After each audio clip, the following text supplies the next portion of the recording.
Welcome to Love with Francesca, where we deep dive into relationships, self-love, and the empowering journey to authentic connection and healing. Today, my guest is actually a good friend of mine from grad school who's a therapist, and her name is Daniela. Thank you for being here. Thank you for the invitation. I'm so excited. I'm so excited. So, like I said, we went to grad school together. We both went to school in Boston. And then I think we mostly bonded over the fact that we spoke Spanish and the fact that you're Venezuelan and you live in Miami. And I lived in Miami for like 3.5 years. And most of my friends were Venezuelan and they didn't understand my Dominican accent. So I actually had to start learning Venezuelan expressions like X and things like that so people would understand me. And then, we just became friends because grad school really bonds people because it's a stressful time. And it was during COVID. So, Yeah. yeah, yeah. Anyway, okay, so let's get into it. Why don't you tell me a little bit about yourself, what the work that you do, and also like what inspired you to do the work that you do? Well, you did a great intro of my name and where am I from. Um, I'm a licensed mental health counselor right now living in Miami. You can see and hear, actually not see yet, from my accent that I'm not from here. I'm from Venezuela, and currently I'm specializing with anxiety, OCD populations with teens and young adults with whom I started working after grad school. I worked from like with families, kids, adults, a little bit of everything. At the beginning of my journey as a therapist, I thought I liked like specifically teens, but I realized I love working with adults as well. Mhm. And part of this, it's like every person's journey is totally different. So it's important to be able to work not only with teens, but with their families and meet them where they're at. I think I didn't answer your question. That's in okay. I'm learning because I don't, obviously we were friends during grad school and whatnot, but then I think we yeah. disconnected for some time. I was moving around, you were still in Miami, so it's nice to also hear like what was your experience? And then during grad school, we saw each other kind of limited because of COVID. So it's nice to hear like what was your initial experience and then what about that initial experience then led you to, because I know we'll get into it in a second, like OCD work, Mhm. but how did you get there? Yeah, and um what you said is totally right. Like we did our grad school during pandemic where we had also limited, like I remember my internship and was through the phone. Like it Yeah, changed. I moved to Miami. I started to do in-person work as it is. yeah. Well, transitioning because we also had virtual at the moment, where I landed in a like PHP IOP program dedicated with OCD and anxiety. Before that, we were taught that therapy was talk therapy. So for me, this was totally different because we're gonna get into that, I imagine later. But OCD anxiety, it's more directive work, it's exposures. So it Mm, was a change in terms of learning and grabbing a bit of what we learned in grad school and like those internship as well, and like this new approach that it's different because yeah, it's not at all talk therapy. yeah, that makes sense. So Mhm. how did you get to working with OCD or Well, people at that this, have OCD? yes, well, at this program where when I moved to Miami, I started to work at this specialized place for OCD and anxiety, Mhm. where I learned everything. Um, I was telling you before we get started that I wasn't exposed to anxiety and OCD until that moment. In fact, I started to learn and things started to fall into place about me as well since I started grad school. Mm, So The moment I got into this place where I worked for like 2 years, I learned about OCD, what it was, how to treat it. I fell in love with it. Mm. What about it did you because okay, so I'm thinking like someone listening is like, what are you talking about? You fell in love with OCD, right? Like how do you Yeah. but what about the So work? Like what was it specifically working with people that had OCD and anxiety that you fell in love with? yes, that it's more common than we think. It is, and it's Mm, not talked about.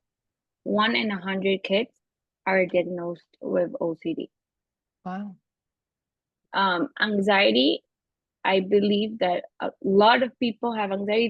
It's a spectrum, right? Hmm. There's high functioning anxiety, generalized anxiety. Anxiety is an emotion, but not everybody knows what it is. Right.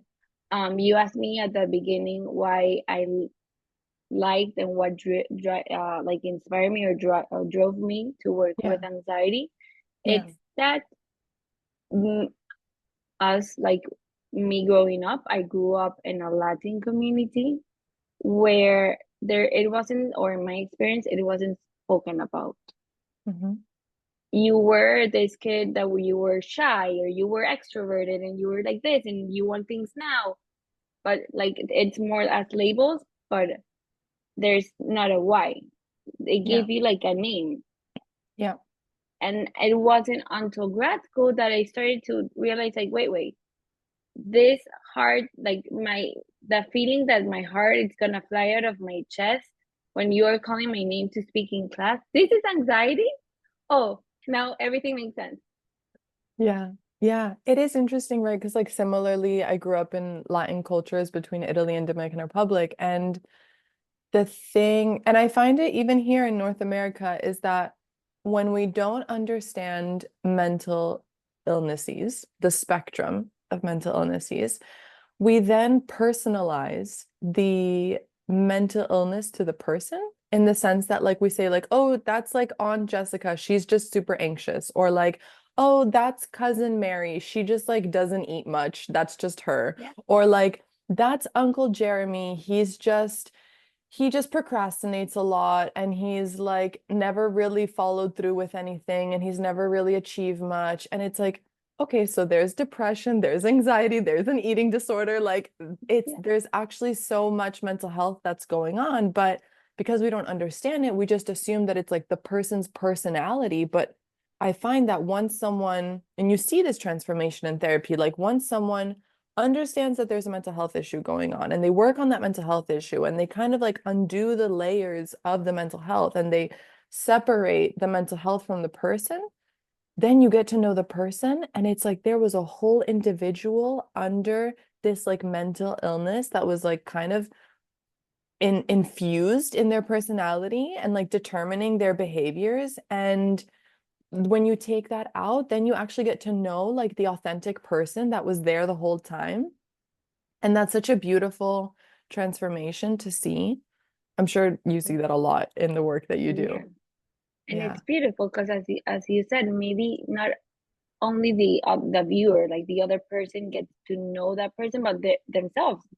Yeah. They didn't even know who they were without this label, Right. Right. or they thought they had to be the person others thought they were.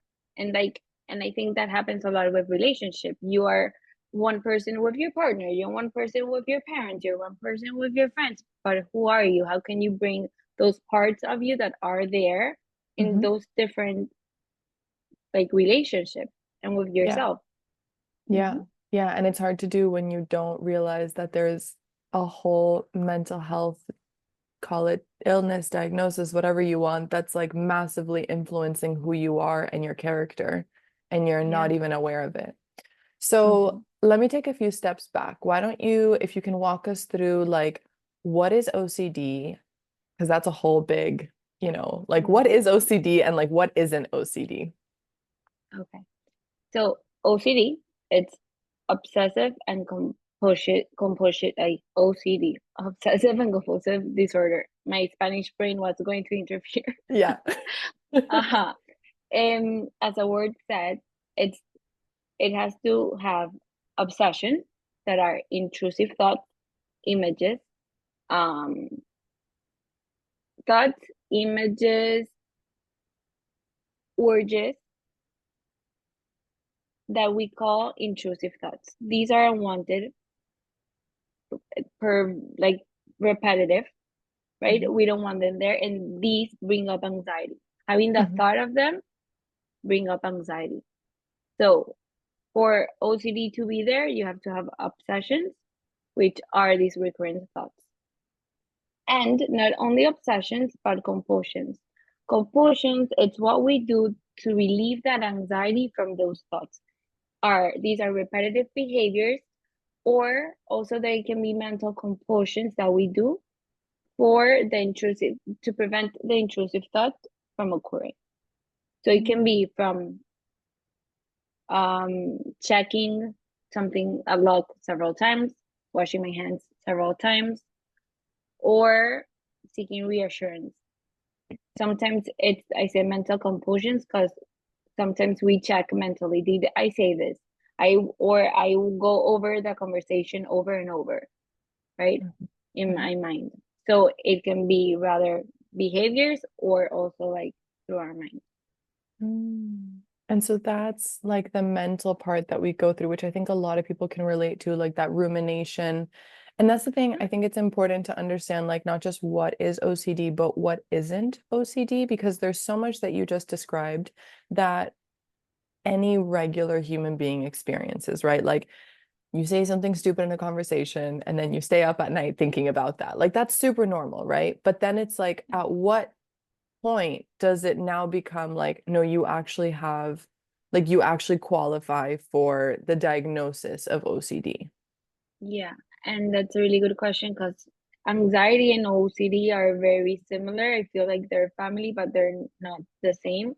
Um, to distinguish, like to differentiate it, OCD has to have the compulsions because when we talk about anxiety, there's like worries generally towards the future, or Mhm. worrying, maybe fear of being judged, or um anticipatory anxiety, or maybe in social situations, which can also be present in OCD, but OCD has a more specific, okay, repetitive thought, or that I feel that something is gonna happen. Anxiety, I can go and see at the like the trigger, like situations.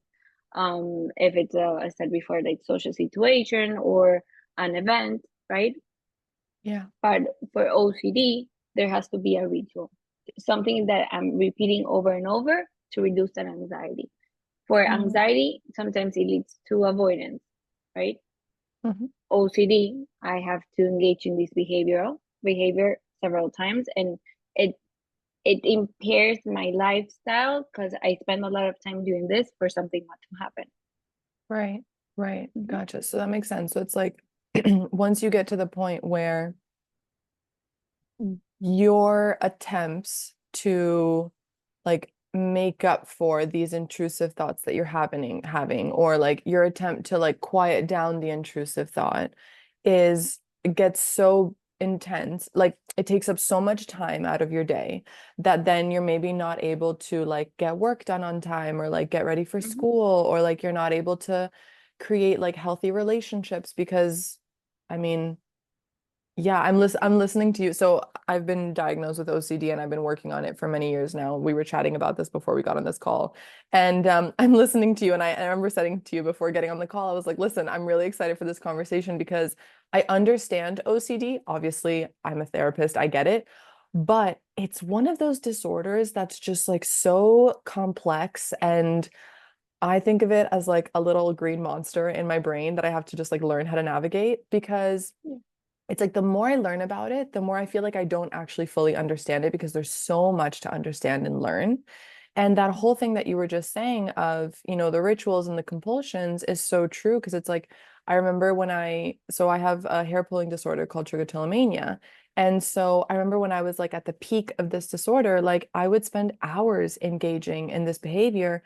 I would be doing it while getting work done. I would like have to leave social situations because I was so anxious. I needed to like go home and like engage in this behavior to like soothe myself and calm myself down. And so it is extremely debilitating when you do have it at a level that's that intense because you literally can't comfortably and like normally like participate in things that other people are able to participate in. Yeah. Anyway, I know there wasn't a question in that, but I'm just, kind of reflecting with you like what you're sharing with us. And I Definitely. think it's really helpful for to just like name it and normalize it and help people kind of let go of the shame around it. I think once you understand these things, you no longer think like, oh, I'm a bad person that I'm having these intrusive thoughts. Yeah, so talk to us about like what are some of the things that help, like initially, what is some of the work that you would do with someone that, you talk to them, you get to know them, you're like, okay, this person like definitely like has OCD. Like, what are some of the first steps to help this person? Yeah. Um, I was going to jump in what you said Mhm. that OCD also latches on like fact of you might be a bad person because you think this or this might happen. So that also at times create and is part of like the that can be like part of the intrusive thought or what Yeah. worries you.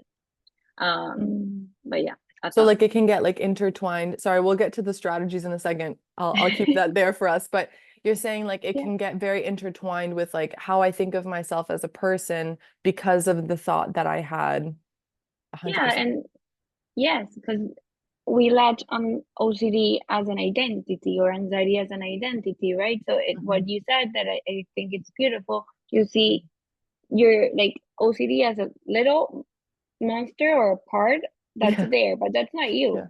Yeah. That's a part, Right. and Right. it's different. But it's like you have to be able to become aware of it and kind of differentiate it from like who you Yes. are. I remember my therapist a lot of times would be like, Francesca, that thought that you're having, like, whose voice is it? Like, is it your voice or is it a different voice? And I was like, no, it's a different voice. And like different like meditative exercises that I've done that's like, okay, like identify the part. I'm like, literally, it feels like a green fucking monster in my brain that's like Mm-hmm. coming at me with all these like intrusive thoughts. And then, when we don't know that our thoughts aren't who we are. So Mm-hmm. when you're not aware of all of this, you're obviously thinking like, oh my God, I just had this like disgusting, horrible thought about this like person in my life. Like, I don't even want to think that way about that person, but I had the thought. So does it mean that because I had the thought, now I am a disgusting, like, right? That's the thought process that we go through. And if you don't Yeah. have an amazing therapist like Daniela, you then conclude like, yes, I am a horrible, disgusting person. I mean, I'm laughing now to kind of bring some No. humor, but it is a really painful, thought Oh, process to go through. yeah. Yeah. And going with what you asked me, you explained it like exactly that's what we do in therapy. First off, it's psychoeducation, understanding what's OCD, Hmm. um, what it is and how it shows up for you. Because you said it before, it Yeah. shows up very different to everybody. There are many subsections, subcategories, or Yeah. different Yeah. types of OCD. Yeah. So it's understanding what it is, how it shows up for you, and separating it from yourself. So awareness, creating, and I do this with my clients. How does it look like? Is it a Mhm. person? Is it a monster? Has it a color, a name? Let's name it. Yeah. That way we separate it from yourself. You can draw it, you can do a representation. Some do like something with tentacles, or some other do like a person. Hmm. Who is it? Let's name it. Yeah. That way we start to create a different identity. Who's OCD and who are you? With Right. that, a lot of awareness and mindfulness to understand, because these are maybe things that we do so automatic. Sometimes we have an urge, and I think as humans, we want to feel good fast. So Hmm. at times it's easier that if I have this thought and I know that if I wash my hands, that it's gonna go away, I do it. But that's Hmm. one time, and then I am my brain is starting to learn that every time or the only way for this thought or this anxiety to go away, it's me washing my hands. I'm going to do it over and over and over again to the point that it will take a lot of time, right? This makes so much sense. I'm like, I know this stuff, but I'm making so many connections right now. So I'm just happily listening to you because, yeah, that it makes sense, right? Like, if we, it's like we're always looking for that quick fix, but then if you just keep looking for that quick fix, sure, you get that quick fix. In the moment, there's a little bit of relief, but you're not really dealing with like the underlying issues that are initially even causing the the intrusive thought to come up, or you're not actually like building resilience when it comes to handling the intrusive thought or the feelings that come with the intrusive thought.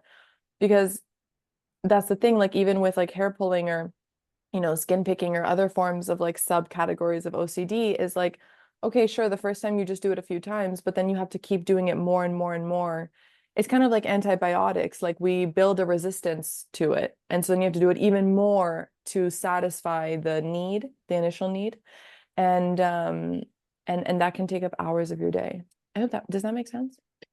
Yeah, Yeah. Okay, good. Yeah. exactly. Yeah. Um, and for trick and skin picking, for example, you use another type of approach because it's similar to OCD, but it has another name for it. Yeah. Yeah. So you use HRT, that's habit reversal training. Yeah, did that That's it. one. Yeah. So tell me about so this makes a lot of sense. So you were saying much earlier how the work with OCD is a bit different. Like it's not as much like the talk therapy, it's more of I mean, obviously there's like some psychoeducation that needs to happen so people can understand, but you were saying that it's more about Mhm. exposure. So how does that work? Yeah. Yeah. So different from like going to therapy for prevention or treating other what like you're looking for therapy, like anything. OCD and anxiety also can be treated with exposure and response prevention. Uh, this is like the primary treatment for OCD. So if you want to work through this, important that you look for an ERP specialist. Mhm. As the word says, exposure, like you expose yourself to the anxiety triggers and not only exposing yourself, but changing the way that you respond to it. Mhm. For what I was saying before, of what I was saying before, of OCD that we were talking about, like sometimes it's easier to go and wash your hands Yeah. because it relieves the anxiety.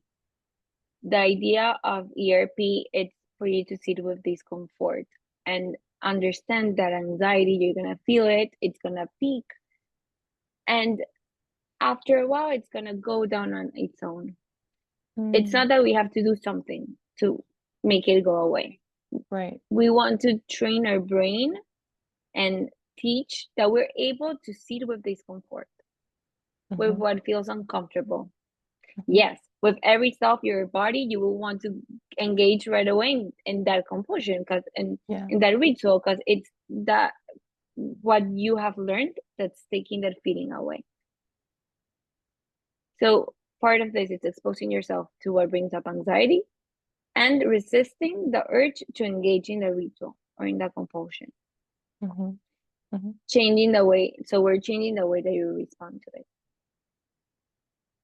So it's kind of like I like to use the metaphor of like a wave, like the ocean. Like it's like you see the wave come in and then it does its little thing and then it comes down. And so you just have to, and then it comes down and then it goes back in and then it goes back out and then it goes back in and it just like flows like that. And like that's like how our emotions are. And so it Mhm. sounds like what you're describing is like being able to, like the exposure is kind of like, okay, stand in front of the wave, watch Uh-huh. it, and just let it do what it's going to do, feel it. Maybe even like emotions may come up, like you might cry, you might feel uncomfortable, you might be scared, like whatever comes up. But it's like learn how to deal with the emotion that comes up rather than just like acting impulsively and trying to like Exactly. fix the feeling because it's actually, and that's the thing that like is so annoying, I think, if I like in my opinion, about OCD and how we typically respond to it. Because like when you have OCD, right, you just typically the automatic response is like, okay, well, I'm going to do this thing, like the washing my hands or like engaging in the behavior, or whatever, so that the feeling goes away. And it's so damn frustrating to recover from OCD because it's like the exact thing that you're avoiding and the exact thing that you don't want to feel and you don't want to deal with and you don't want to confront is the exact thing that you need to face so that you can be Yeah, free from this like horrible loop and cycle of like, obsession, compulsion, obsession, compulsion, obsession, compulsion. It's like, how do we get out of that? We have to go face the thing that we're terrified of. Slowly, exactly. not quickly, slowly, but Yes, still, we have to go face it. exactly. Um, and for me, ERP is a lifestyle. You expose yourself to your fears Mm, daily. What you said is true, and it's a tough work. So for me, I don't only do ERP, I use acceptance and commitment therapy because I love the values work. Remembering, and it's important to have like sticky notes or reminders of why you're doing this work. Why is it important mm, to like a relationship? Maybe you're not able to go to your friend with your friends to a party or to go or to see very close friend because you have this thought, right? And we yeah. end up avoiding it. So why is this important for you? Why are we doing this work? Mm, Getting very clear on your values, mhm. to use this as a reminder or a motivator when Oh, you do that's exposure and beautiful. response I've prevention. never heard those two connected together, but that makes a lot of sense. It's like Yeah, becoming, it's so hard when you're deep in it. It's so hard to feel motivated to face those fears because it really does feel like so like life-threatening sometimes. it And does. so what you're I love what you're saying because it's kind of like, okay, yes, and it's really, really hard, but like remember, this is what's at the finish line. Like being able to hang out with your friends, being able to live like a comfortable, I'll put in quotes, like normal life, like just something where you're able to do the things that you want to be able to do, and you're not so debilitated and paralyzed by the fear that you're experiencing. Yeah, That's exactly. beautiful. I love that. I've never heard those two put together, but that makes a lot of sense because you do need something to motivate you to like keep going through this Yes, therapy because it's really hard. yes. And I don't like to Yeah. sugarcoat things, right? When we do this Yeah. type of work, it's important to be transparent and clear. Okay, like you're gonna expect feel anxiety. If you don't Yeah. do the compulsion right away, the anxiety is it's gonna increase, but no. And we're Yeah. gonna experience as we do this several times that it's gonna go down eventually. It's Hmm. the way that ERP like works. It's like you do a hierarchy or like a list Hmm. of the fears, right? We break it down, trying to get to the root, to the core fear, because what we see is like the tip of the iceberg, to be Yeah. cliche, like that's the Yeah. easiest way to see it. Yeah. We want to get to the root cause of it. And sometimes OCD shapeshift during life. So it's even if it shapeshift, being like getting to know its voice. Who are you? Hmm. I know that's not me. So Mm. as we do the hierarchy, we do like the list and we break it down and like rate it from like the exposures that feel lower anxiety level to the highest one because we don't want to jump right away. Right. Right. Because what happens if you do jump right away? Just to give us an idea. Like, why don't we jump to the fear because automatically? we want to make this in like smaller steps and create it in a way that we um aim to success. If I've never done exposures and I'm Mhm. gonna Mhm. choose the fear that's a level 6 of anxiety, almost a panic attack, I will do it once and I won't ever Mm. want to try to do this again. And I Right. have to build up to get to a point. I have to have the skills and practice the skills and start maybe from a lower one. And from that one, I conquered and I go to the next Yeah. and then to the That's next. so true. Yeah, that's Hmm. so true. It's like setting yourself up for success so that you it's like once you reach like I'm thinking of like, walking up the stairs, like once you reach the first step and you're like, "Oh my God, I succeeded." You're Exactly. like you build the self-esteem or the resilience to be, "Okay, maybe I can go to the second step and the next step." And as someone who if I have a very uncomfortable experience, I will easily avoid that for the next like 10 years. That's so true of like if I expose myself to something too quickly, and I don't necessarily have the skills and tools to handle that situation successfully so that I don't Mhm. feel horrible while I'm in it, my brain will then be like, okay, that situation is dangerous. Let's like never do that again. Exactly. But it's like, what if that situation is like, oh, I need to go take an exam for class. Like, I can't never take an exam again. Like, I want to pass my classes and graduate, for example. Hmm. Exactly. And maybe when we do like this list, we rate something as a five, and when we do it, it was like actually it was a two. It wasn't a five. Mhm. So that's kind So of cool too. Like you do something and mhm, you're like, wow, that was a lot easier than I expected. And now I feel so much better about myself. Yeah. yeah, and because sometimes the anxiety, it's like prior we do it in Mm, our minds, we imagine how it's gonna look like or how it's gonna be, and how many times we go to a worst case scenario, right. right? Right. Yeah. Hmm. So, I'm thinking if you could just help us name like what are some of, if I can call it this, but like what are some of like the weirdest versions of OCD? Like what's like the OCD that people have? Because I know what mine is, and I'm like, I don't know if I want to share it on this podcast, but what are some of like the really weird intrusive thoughts that is important to, and I call it weird not to judge it, but just because it's like out there, it's like taboo. Like what are they that people struggle with, that people have like the hardest time admitting? Is that Yes. So I'll stay. I understand from weird. I'll stay like away from weird because Mhm. which I didn't mention before, and it's really important. OCD Yeah. latches on an irrational fears, Mm. right? So that person might acknowledge that it's irrational, but it doesn't take away the weight that it carries. Okay. Yeah. And the compulsions that someone does not have to make sense or be connected with the fear. So maybe you wash your hands to prevent harm or something happening, but like you Yeah, see, like there's no. break that down because I know what you're talking about, but I'm curious for someone who's never heard about OCD before, like t break that down for us. Like what is that there when you say preventing harm, what do you mean preventing Yes, harm? yes. We that goes with what you're asking. So there are Hmm. different categories of OCD. You can find harm OCD, that's fear of harming yourself or someone else.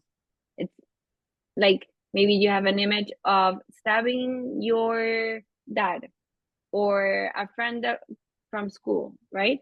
So you know it's OCD because you have anxiety and fear from that happening. It's not that you want to do it, but it's unwanted thought.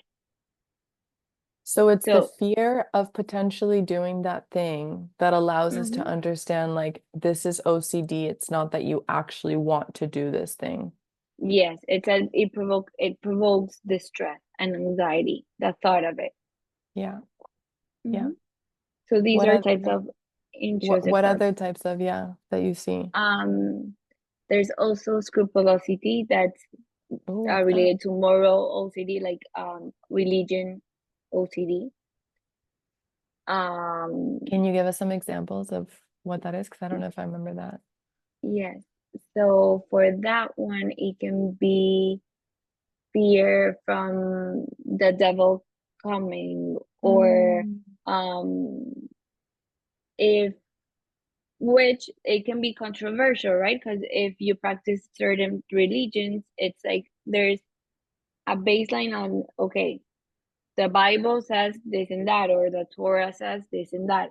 But doing it's different doing something once, praying once before eating, rather than doing it 10 times.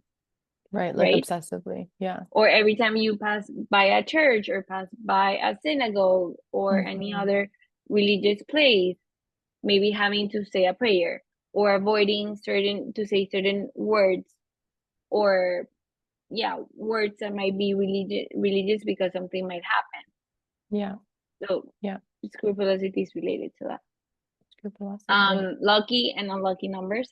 So if Okay. maybe their numbers such as they can be odd numbers or like number specific that you can say or not say or do things because they might be lucky or unlucky. Hmm. So it sounds like there's, oh, sorry. Go ahead if you were going to list more, because I know there's a few more.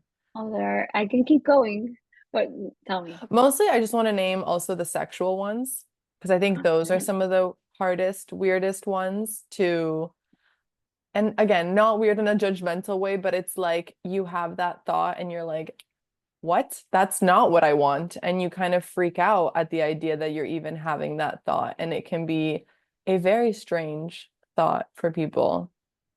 Yes. Yeah. And yes, and I like that you bring it up because they can also be feel controversial. And even Yeah. thinking about it, the person judges themselves from thinking about it. Right. Sexual thoughts can also be um, thoughts from POCD, that's pedophilia OCD, thoughts of Mm. having sexual fantasies with a kid, Hmm. um, which again comes with the distress of this happening. Yeah. Also, fear of being gay or lesbian. So, Mm. or even, yes, gay or lesbian. So, if I have a thought, or maybe if I'm gonna see my friend, right? And I might have thought, like, what if you're attracted to her, right? And I Mhm. start avoiding those type of situations because I fear this happening. Yeah. Yeah. Hmm. And the reason I wanted to kind of list these um isn't just to talk about them in general, but is really to name them. Because especially there's some forms of OCD thoughts that are a little bit easier to talk about, especially now with like, mental health TikTok, you see like people joking about intrusive thoughts and stuff like that. And it is really helpful to normalize what's going on. But, on the lighter versions of OCD, let's say, or the things that are easier to talk about, but there's some forms of OCD like you just described that are so much harder to admit to because you're so terrified of the implications of what you're going to share and making sure that, the therapist or the person that you're sharing them with are people who understand that this isn't something that you actually want and are able to even help you understand that because like you were saying, OCD latches onto your identity and it latches onto these irrational fears. And so if I'm having these irrational fears and I'm thinking to like take someone who's not super clear of like who they are, like a teenager that's kind of understanding themselves or like a young person that you obviously work a lot with them, they're not sure who they are. And as they're figuring out who they are, they start having all these weird intrusive thoughts. It's like, Yeah. oh, well, I guess this is who I am. I'm this like bad, horrible person that wants these bad, horrible things. And therefore, I need to like avoid being in a relationship because how could someone be in like, there's so much shame that kicks in. It's like, how could someone be in a relationship with me if they knew that this is actually what I wanted? And I think the whole like, what I want is also, it's not even that. It's just, it's so confusing. You don't really fully understand what you even want. You just feel like distressed by the whole thing entirely. Yes, that leads to seeking reassurance, right? And these Right. are compulsions and ruminating about having this thought and what does it mean that I think Right. this, right? Does it make me a bad person? So it all creates this loop that feeds that anxiety. So Yeah. it's we don't have much control of the thought coming to our mind, but we do control the way that we respond to it. So that's how like the magic of ERP. It's being aware of how we are responding to that thought that at times it comes so automatic and default that we don't even realize that we're speaking to it. Yeah. I think that's super helpful. I think there's a lot of people that struggle with OCD and don't really understand it. And because we think of OCD as just being like wanting to be like super clean, but that's really not what it is. Like there's so much happening in your internal world. Like the external OCD, I find, is like the tip of the iceberg compared to like internally what's happening, right? Like the compulsions that we're able to see. And like you said, there's a lot of people that maybe don't even have physical compulsions, they have mental compulsions. So you're not even actually able to, like, from as an exterior perspective, you can't even perceive that this person is struggling. You might just see someone that's isolating a lot, or like stays in bed a lot, or like doesn't go out a lot, or struggles to socialize, when in reality, it's not just because they're shy, it's because they're like consumed with like ruminating Yes. OCD intrusive thoughts for like hours on end. Yes, and it can often be misdiagnosed because of Mm, how it's presenting. Sometimes you might speak with someone that takes a lot of time responding, and maybe you think like maybe there's something else going on, but at the end, maybe there's a compulsion that's happening. Maybe they have to go through every single word of the conversation to make sure they got it right, right? So mhm. that can also be way OCD shows up. Interesting. Thank you. I think this was super helpful. I think this was really helpful just to kind of like just start naming and understanding what is OCD, and like really being able to give some like practical examples to people in the hopes that they can kind of either identify with what we're talking about, or maybe they have someone in their life that after listening to this conversation, they're like, I think I finally understand why my mom like checks the whatever a bajillion times, you know? So speaking of, if there's anyone that loves someone with OCD, how do you recommend they help them or be of support to them? That's a great question because OCD doesn't also impact the person, but also the family or the relationship. I feel that it's having conversations and education, psychoeducation about what it is, how it shows up for you. It brings up also another level of intimacy and connecting and opening up for that person to understand. And sometimes we as people who love the person that has OCD do things to try to help them, but at the end of the day, it's actually helping the OCD, not the Mm, person. So mhm, acknowledging what's actually accommodating the OCD that's giving it more fuel. Like for example, if you don't want to go uh to school because there's maybe you have to go through several rituals, or there's fear of contamination, or you have to wash your hands several times, and your mom always has antibacterial to give it to you to everything be fast. That's the way you're accommodating OCD. Because for one end, yes, it's also impacting like the whole dynamic to leave home, right? mhm, mhm. But it's keeping it there because I know I will always have someone that's gonna give it to me or gonna help me out to make this faster or to Right. So like, complete the ritual. Sometimes our yeah. family or friends or the loved one that's in my relationship is part of my ritual because they help me get through it. So Mm, for them to know how, like, what you're working on, how can I help you resist this?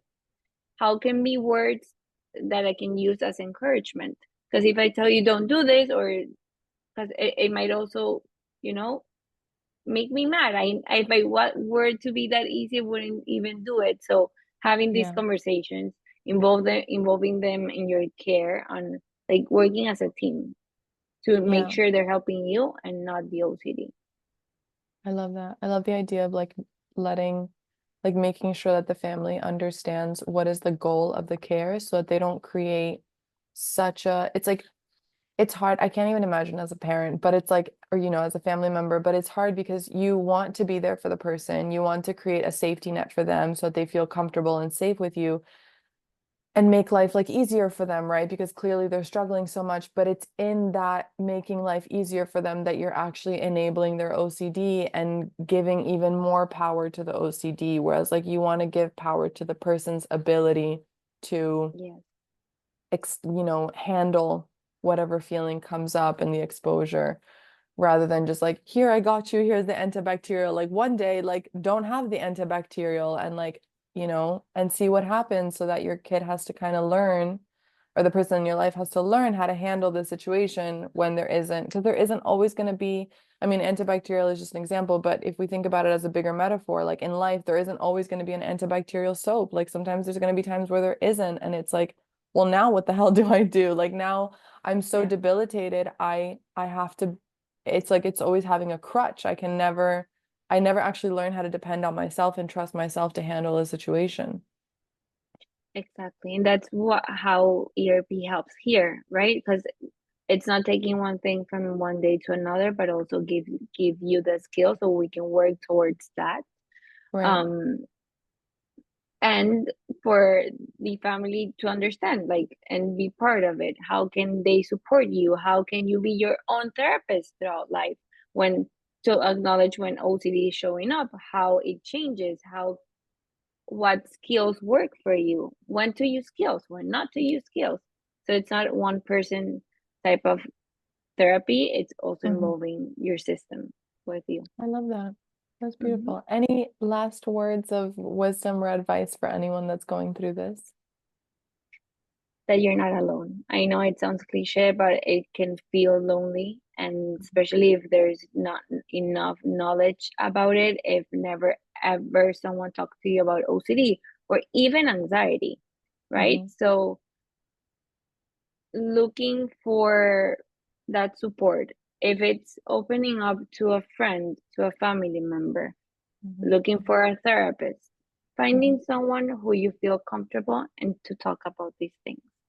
Um, Nowadays there's a lot of information, and we have access to Google, social media, chat GPT, so that can also create that feeling of, you know, self-diagnosing or um, feeling overwhelmed. So be very careful where you're getting the information, Yeah. but know that there's a community out there for OCD. There's a whole really community, like at least here in the US, and that you can lean into, and like you can look for support groups.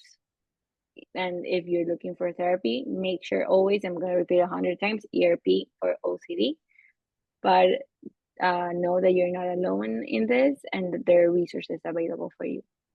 That's beautiful. Thank you, Dani. Thank you for Thank agreeing to do you. this. This was so helpful.